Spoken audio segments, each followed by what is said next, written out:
Imagine stepping into a time machine and landing in the year 1960. The first thing that might catch your eye? The price of a home. Back then, a typical house went for around $11,900, about $129,000 in today's dollars. Now, that same median new home will cost you closer to $420,000. In those days, one steady income was often enough to cover the mortgage. Today, it can take 2 full-time jobs just to make the monthly payments, and that's before insurance, property taxes, or the ever-growing fix-it list. The average household income in 1960? About $5,600, or roughly $60,800 today. These days, it hovers around $80,000. Sounds like a raise, right? But when housing, healthcare, and higher education are all eating bigger bites of your paycheck, what once felt comfortable now feels like a tight squeeze. Gasoline was about 31 cents per gallon in 1960. That's about $3.37 today when adjusted for inflation. Interestingly, today's average is slightly cheaper, around $3.16. But there's a twist. Back then, that price came with a windshield cleaning, an oil check, and a friendly smile from the station attendant. Today, you pump it yourself and pray the receipt prints. A movie ticket in the early 60s? 86 cents in 1963, or about $8.90 now. Today, depending on where you go, you'll pay $12 to $16, and that's just for a standard seat, no popcorn. In the 60s, that same ticket often came with a big screen, a cartoon short, and sometimes even a double feature. A first-class stamp cost just 4 cents, about 43 cents in today's money. Now it's 78 cents. Back then, letters were everything.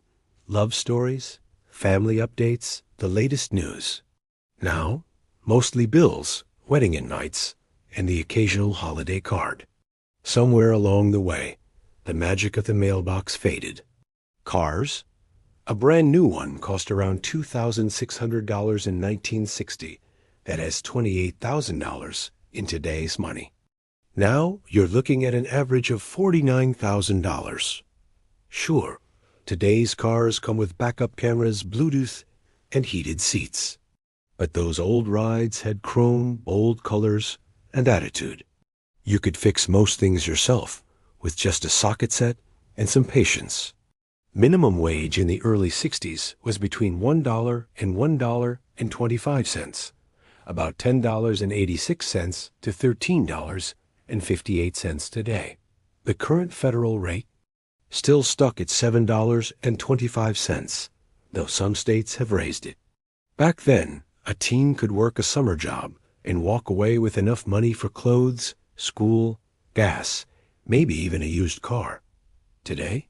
Not quite, and taxes? In 1960, the top federal income tax rate was a staggering 91%, but only for incomes over $200,000, roughly $2.1 million today. Most middle-class families paid between 15% and 18%, and even upper-middle earners rarely saw rates above 25% after deductions. Corporate taxes? The top rate used to be 52%. Today, it's a flat 21%. Back then, big companies carried more of the tax burden, at least on paper. Smaller businesses ran on handshakes and loyalty, not shareholder meetings and global supply chains. In 1960, the average household had about 3.29 people. Today, it's closer to 2.5. More space, sure, but fewer dinner table conversations, fewer built-in playmates. Back then, you could load up the family car and still have a cousin or two riding in the back. One TV, 3 channels, rabbit ear antennas. Shows came on when they came on, and if you missed them, that was it. Now we have hundreds of channels and endless streaming, yet somehow people still say, there's nothing to watch. There was a time when the local barbershop or beauty parlor was more than just a place to get a trim. It was a corner of the community. They knew your name, your usual cut, and probably your kids' names too. Today, it's salon suites, booking apps, and stylists who may or may not still be there next year. Sure, you can still get a great haircut, but that built-in sense of connection, it's not quite the same. A road trip down Route 66 meant 2-lane highways, glowing neon motel signs, and diners with jukeboxes at every booth. Families crossed half the country without a plan, just a sense of adventure. Now, the interstates get you there faster, but along the way, same chain hotels, same fast food, same everything. The road is quicker, but it lost some of its soul. Summer jobs for teens used to be everywhere. Mowing lawns, bagging groceries, flipping burgers. You'd walk in, ask for the boss, and probably start work by the end of the week. Today, it's online applications, background checks, and waiting games. There's more process, but less of that "you're hired, kid" moment. In the 1960s, a year at a public 4-year college cost under $1,500, or about $11,000 in today's dollars. Now, the average is $28,000, and that's just tuition. Back then, a summer job could cover a big chunk of it. Today, most students graduate carrying loans bigger than their rent. If this journey through memory is striking a chord with you, maybe take a moment to like and subscribe. We're just getting started.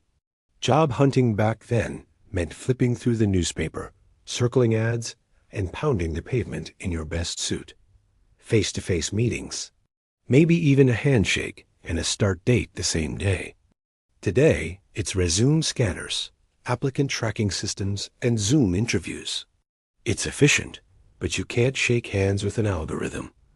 Banking was a trip to the local branch. You updated your passbook, chatted with tellers who knew you by name, and timed your visits before the doors closed at 3:00 p.m. Friday. Now, it's 24/7 access in your pocket. No waiting in line, but no friendly wave from the bank manager either. In the 60s, you could leave the house all day without thinking twice about power.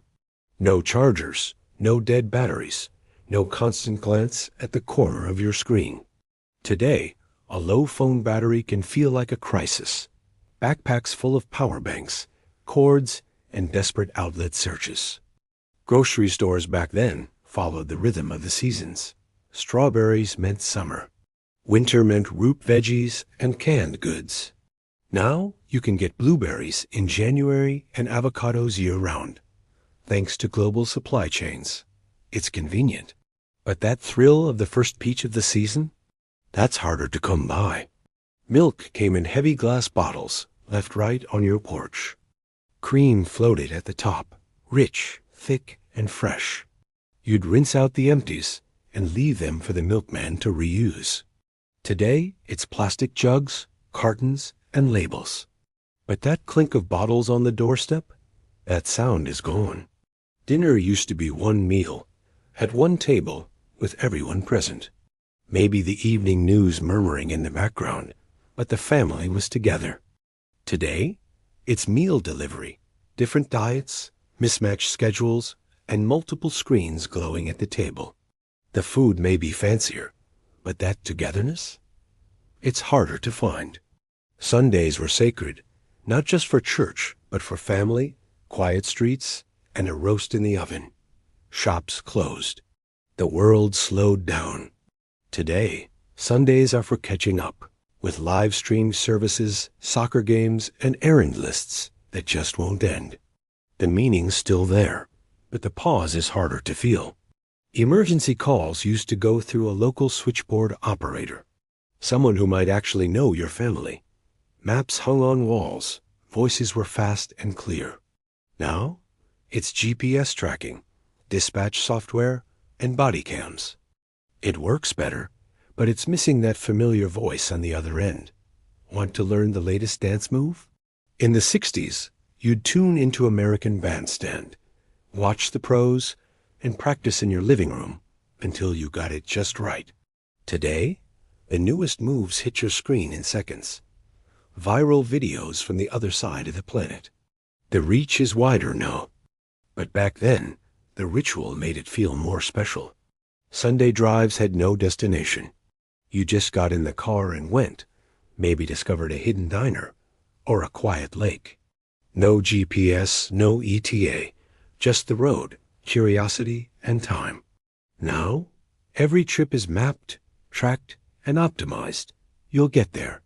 But the surprises are fewer. When the high school football team played, the whole town showed up. Bleachers packed, the band playing, and concession stands buzzing. It wasn't just a game. It was a gathering. Today, with entertainment in every pocket, the crowds are smaller. And those Friday night lights? They don't glow quite the same. In the 1960s, work clothes meant something. Pressed suits, ties, polished shoes. Dresses, stockings, heels. Today, it might be a hoodie on Zoom, or sneakers in the office. Comfort has taken the lead, but there was a certain dignity to dressing sharp and showing up. Sure, comfort matters, but there was something powerful about walking into a room where everyone looked sharp, pressed shirts, polished shoes, and a kind of presence that said, I showed up and I mean it. Back then, it wasn't uncommon for one parent, often the mother, to stay home. Childcare didn't come with a bill. It was built into the rhythm of daily life. Kids walked through the front door to someone waiting. Now, dual incomes are the norm, and childcare can cost as much as a second mortgage. The pace is faster, but so is the pressure. Hometown parades weren't just events. They were traditions. Marching bands, fire trucks, candy tossed from floats. Main Street was alive, lined with neighbors waving and cheering. Some towns still keep that spirit, but for many, tighter budgets and even tighter calendars have made those days fade. Discipline at school used to mean firm rules, sometimes a paddle, and always a phone call home. Today, it's restorative circles, behavior plans, and counseling teams. The tools have changed, and maybe for the better, but that unmistakable weight of go to the principal's office? Not quite what it used to be. Farmers markets back then? No organic stickers. No flashy branding. Just a farmer telling you, I picked this morning. The food was fresh. The handshake was real. Today, labels do the talking, and some produce travels farther than your last vacation. It's still good, just not as personal. Local newspapers told stories that felt like your stories. City council debates, school play reviews, pie contest winners. You'd read about people you actually knew. Now, community updates are buried under algorithm-fed headlines, newsletters, and social scrolls. Faster, yes, but rarely as personal. Political news arrived slowly. A morning paper, or the evening news. You had time to think, to discuss. Now, breaking stories ping your phone in seconds. You're more informed, but staying caught up can feel like running a marathon in place. Friday nights meant school dances. The gym floor polished, a local band playing, chaperones watching from the walls. Friends dared each other onto the floor, and the air smelled like punch and floor wax. Today, teens connect through TikToks, Discord chats, and live streams. The music's still there, but that sweaty, nervous magic? Harder to replicate. Little league games, church picnics, town fairs. They brought people together, no invites needed. Everyone came. Everyone knew someone on the field or at the grill. No, activities are specialized, scattered, and competitive. Families drive hours for tournaments instead of walking to the local park. If something broke, you rolled up your sleeves. The garage became your fix-it shop, or the kitchen table. Maybe a neighbor pitched in. Now, you need specialty tools, brand-specific parts, or a professional just to open the thing. Sure, the internet has tutorials, but it's not the same as learning with your own hands. Kids' bikes used to be everywhere, piled in front yards, leaning on fences, parked outside the corner store. Neighborhoods echoed with laughter and shouted nicknames. Today, more screens, more headsets, less pedaling, more plugging in. The laughter's still there. It just comes through a mic now. Small appliances weren't meant to be thrown away. Toasters, radios, fans, when they stopped working, you fixed them. Today, they're cheaper to replace than repair. And fewer things are built to last. Pharmacists used to mix medicine by hand, measuring powders, counting drops, crafting doses unique to you. They knew your name, your family, and maybe even your story. Now, machines fill prescriptions at record speed. Efficient? Absolutely. But that human touch is harder to find. Chain restaurants? Rare. Most towns had one or two family diners, with menus that hadn't changed in a decade and regulars who hadn't either. Today, franchises rule the map. A burger in Ohio tastes like a burger in Arizona. Consistent, but that home-cooked feeling? Not so much. Downtown department stores were something else. Their window displays stopped people in their tracks. You rode the escalator just because it felt magical. Now, shopping is clicks and boxes on porches. It's fast, it's easy, but it doesn't come with memories made in a crowded aisle or a dazzling storefront. Back then, curiosity could open doors. Factories, power plants, TV studios. You could walk up, ask politely, and someone might give you a tour. They'd show you machines, maybe hand you a free sample. Today, liability waivers, security checkpoints, and employees-only signs. Safer, sure, but that sense of behind-the-scenes wonder is mostly locked away. Trains hummed between cities, with dining cars, uniformed porters, and wide windows for watching the world slide by. You could read, nap, or just be. Today, we fly or drive. Rail is still around, but the golden age of train travel? That's a chapter from the past. Sports used to be a weekly event. One game, one broadcast. You'd gather around a radio or a single TV, and certain announcers became legends, not because of how many games they called, but because they were the only voice for your team. Now, every game is streamed from a dozen angles. Impressive, but the shared anticipation feels thinner. Report cards came in manila envelopes. You carried them home like they weighed 10 pounds. Parents opened them at the kitchen table, maybe with a deep breath. Teacher meetings happened once or twice a year, in person. Now, portals ping parents instantly. Missing homework gets flagged in real time. Surprises, good or bad, are rare. In the late 60s, a letter from the draft board could change everything. Vietnam loomed over every young man's future. Families waited, worried, counted the days. Today, we have a volunteer force and no draft. News still comes fast, but without that kind of personal, life-altering weight.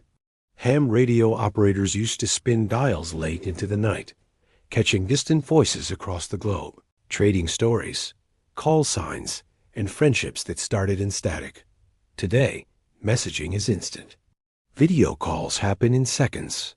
But that spark of discovery, that moment when a voice from thousands of miles away crackled through, that's a lost kind of magic. Local radio DJs were the soundtrack of their town. Their voices were familiar as family. They played your requests, announced community events, and made every hour feel personal. Now, most playlists are algorithm-built. The voice might not even be in the same state. The music's still good, but the personality is missing. Office desks once held clattering typewriters, carbon paper, whiteout, and the steady tap-tap-ding of concentration. Mistakes were permanent, unless you patched them with patience. Today, autosave, spell check, AI suggestions. Cleaner, smarter, easier. But the rhythm of creativity was different. Filing cabinets groaned under the weight of handwritten folders. Every search meant paper cuts and patience. Now the cloud holds it all, searchable in seconds. Efficient, but less real. And photo albums? They weren't just on shelves. They were on display. Thick pages, glossy prints, captions written by hand.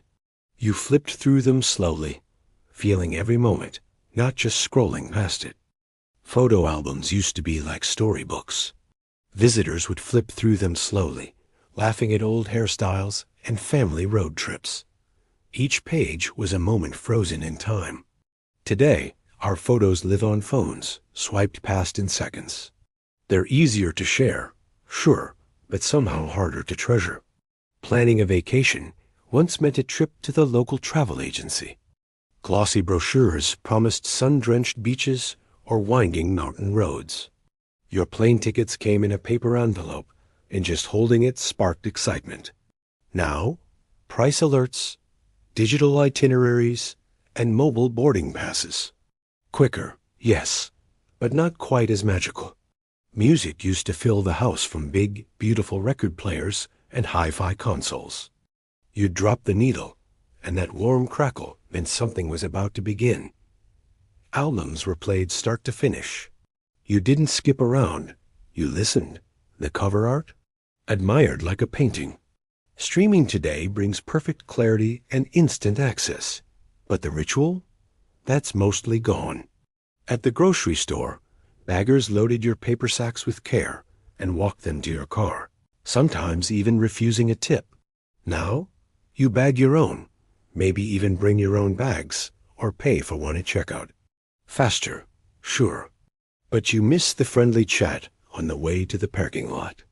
After-school hours were packed with Boy Scouts, Girl Scouts, bowling leagues, activities that got kids together, taught real-life skills, and built friendships in person.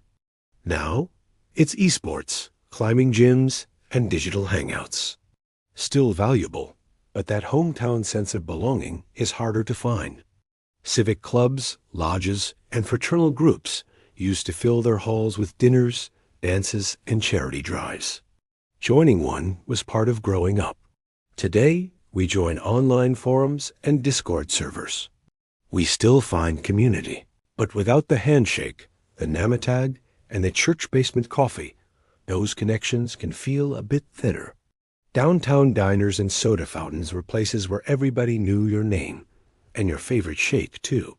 You slid onto a stool, and someone behind the counter asked how your day was. Now, we line up at fusion trucks and order ramen tacos from food halls.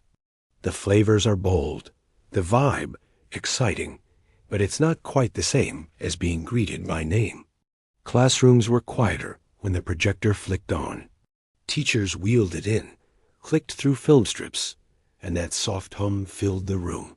Today, screens are everywhere. Interactive whiteboards, apps, real-time quizzes. It's smarter learning, but the dusty magic of a film reel is hard to match. Neighbors used to drop by. No text, no plan. They just rang the bell, with a pie, a story, or nothing at all. Today, an unexpected knock sends people diving behind the couch. Life is more scheduled, more private, but we lost something when the doorbell stopped meaning friend. Fridays meant envelopes. Paychecks in hand. Crisp bills folded for the weekend. Maybe dinner, maybe the movies. Workers lined up at the bank before it closed. Now, direct deposit drops in silently. Same money, less moment. Men tipped their hats. Doors were held open. Sir and Ma A.M. weren't just formalities. They were part of the rhythm of daily life. Now, emojis and first names rule. Friendly, sure, but not quite as respectful. Road trips came with paper maps. Unfolded across the dashboard, someone pointed the way while you learned the land.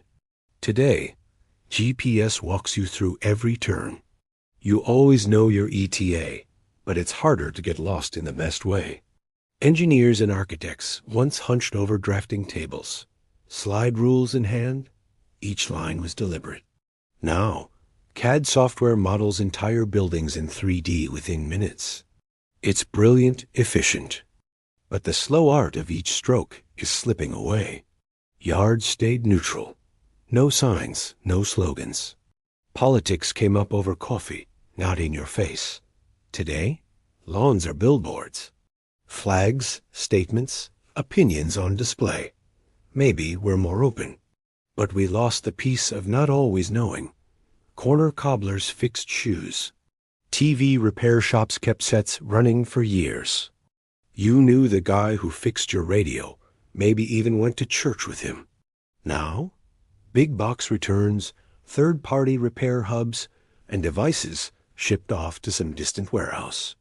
It's faster, but not friendlier. Soda came in glass bottles. You brought them back for a few cents deposit. They clinked in paper bags. And that refund? Candy money. Now it's cans, plastic bottles, and curbside recycling. Easier, but that simple ritual is gone. Cars were simpler. You could fix most problems with a socket set and a jack. Parts were cheap. Neighbors lent a hand. Now, oil changes require software resets and special tools. Cars are smarter, but the DIY mechanic is almost extinct. Public libraries once buzzed with life. Kids on the carpet with picture books. Grown-ups flipping pages. The smell of paper everywhere. Today, many libraries fight just to stay open. E-books are handy, but they can't match the creak of a wooden chair on a rainy afternoon. Neighborhood watch meant exactly that. Neighbors watching. They knew who belonged, who didn't. You didn't need an app. You needed a porch and people who paid attention. Now, it's motion lights, doorbell cams, and alert systems. Effective, yes, but less personal. One phone, fixed to the wall. Sometimes you shared a line with other houses. If someone else was talking, you waited. Now, everyone has a personal number in their pocket.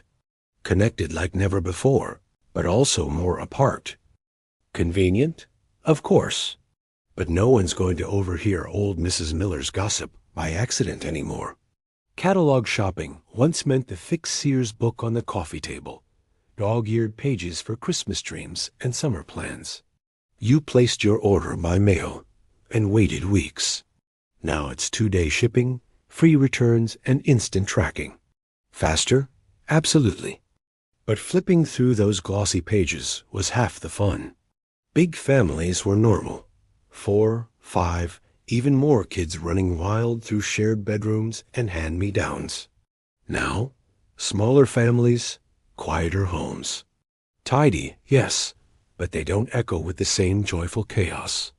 Comic books lived on drugstore wire racks, bright covers for a dime, read until the staples wore out.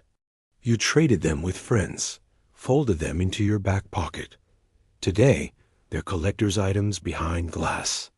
The heroes still save the day, but the comics don't ride around in kids' backpacks anymore. A road trip once meant pulling into a national park with no plan, parking where you liked, and setting up camp on a whim. First come, first served. Now, timed entry passes booked months ahead. Orderly, yes, but far from spontaneous. Weather forecasts came from the local weatherman, or a glance at the sky. You trusted his voice and your own instinct. Today, radar pings your phone with the minute-by-minute. More accurate, no doubt, but no one stands at the kitchen window anymore, guessing if it'll rain before dinner. Snow days were magical. You woke to silence, opened the blinds, and saw a world turned white. No school, no alarm clocks. Just sledding, cocoa, and the rare stillness of a snowy morning. Today, Zoom classes and online assignments. The snow's still there, but the freedom feels different. Most people worked with their hands. In factories, in offices, they built things, fixed things. At the end of the day, you could see what you'd done. Now, more screens, more services. The paychecks still come, but the pride feels digitized. Payphones waited on street corners and diner walls. You carried coins just in case. Today, phones are in every pocket, but the urgency of ducking into a booth to call home? That's gone. Hardware stores had wooden floors that creaked, bins of screws you scooped by the pound, and clerks who knew every bolt by name. Now it's aisles, scanners, and self-checkout. You get what you need, but not always the advice that came with it. Civics class meant learning the Constitution and current events from a physical newspaper. Now, we teach media literacy, how to navigate misinformation, spot bias, and survive the noise. Teen drivers once learned on stick shifts, stalling, grinding gears, learning rhythm by feel. Now, automatics, backup cams, and drive modes. The freedom's still there, but there's less to wrestle with. House keys used to live under the mat. Doors were left unlocked. Trust was part of the neighborhood. Today, motion sensors, smart locks? Safer, maybe, but trust doesn't sit on the porch anymore. Backyard grills smoked with charcoal. Lighting them took patience. But once they were going, the whole block smelled like summer. Now it's pellet grills and propane, timers and thermometers. Tastier? Possibly. But you don't light a memory with the push of a button. Malls in the late 60s were a marvel. Climate-controlled, with fountains, food courts, and families strolling for no reason at all. Now, many are storage spaces, fulfillment centers, or just empty shells. In 1967, the summer of love flooded San Francisco with people chasing music, freedom, and something bigger than themselves. It was physical. It was present. Today, going viral is digital. A post, a scroll, a number. The message is still there, but the feeling? It's harder to touch. Birthday parties were cake in the backyard, balloons on a fence, and laughter that made you fall off the swing. Now it's event venues, themed decorations, and gift bags. Still fun, but more curated, less chaotic joy. Vacations meant postcards. A quick scribble, a licked stamp, and a promise to write again soon. They took days, but waiting was part of the charm. Now, your beach photo hits the timeline before your toes dry off. Supermarkets used to close by 6 p.m. Sundays? Even earlier. If you forgot something, tough luck. Wait till Monday. Now, 24/7? More convenient. But weekends used to feel slower and somehow more sacred. In the 60s, the big three ruled the roads. Ford, GM, Chrysler. Almost every car on Main Street was built in America, and people were proud of that. Today, parts come from everywhere. Cars are smarter, quieter, faster, but that made in the USA feeling was something special. Evenings once meant the radio, one glowing dial. Families leaned in to hear stories, games, and music together. Today, podcasts, Bluetooth speakers, content on demand. But that shared moment of listening in the dark? It's hard to recreate. Life used to have more pauses, whether you wanted them or not. Fewer screens, fewer options, fewer alerts. It was slower, and in that quiet, something beautiful happened. Some call it nostalgia. Others just call it missing the piece. If this story took you somewhere, like, subscribe, and share it with someone who remembers the quiet too.